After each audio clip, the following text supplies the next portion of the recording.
ఈ వేసవిలో చల్లగా తినాలని అనిపిస్తుంది ప్రతి ఒక్కళ్ళకి. ఈ వేడిని తట్టుకోవాలంటే బాడీలోకి చల్లగా ఏదో ఒకటి వెళ్ళాలి. అలా అని వట్టి వాటర్ తాగలేము.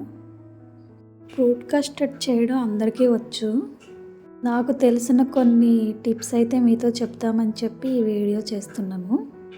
ఈ టిప్స్ అయితే మీకు ఆల్రెడీ తెలుసు అనుకుంటే కానీ ఇగ్నోర్ చేయండి. లేదు అనుకుంటే వీడియో చూడండి.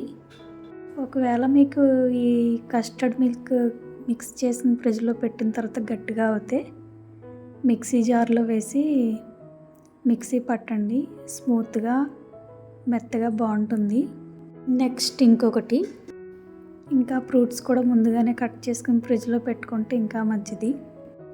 యాపిల్ కలర్ చేంజ్ అవుతుంది అనుకుంటే అది తప్పించి మిగతావన్నీ ఫ్రిడ్జ్లో పెట్టుకోండి.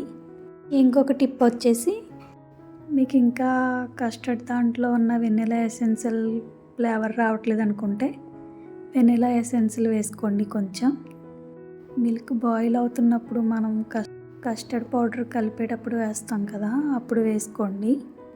ఫ్రూట్ కస్టర్డ్ దాంట్లో పుల్లగా ఉండే ఫ్రూట్స్ అయితే వేసుకోవద్దు, అంత టేస్ట్గా అనిపించదు. స్వీట్గా ఉండేవి మాత్రమే వేసుకోండి.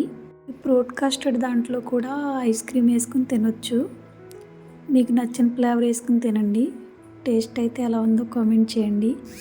తిన్నవాళ్ళు మీకు ఎలా అనిపించిందో కామెంట్ చేయండి. టేస్ట్ అయితే చాలా బాగుంది. ఎంత బాగా వస్తుందని నేను కూడా అనుకోలేదు. మంచిగా ఉంది. నా ఫ్రూట్ కస్టర్డ్ ఎలా వచ్చిందో లాస్ట్ వరకు చూసి కామెంట్ చేయండి.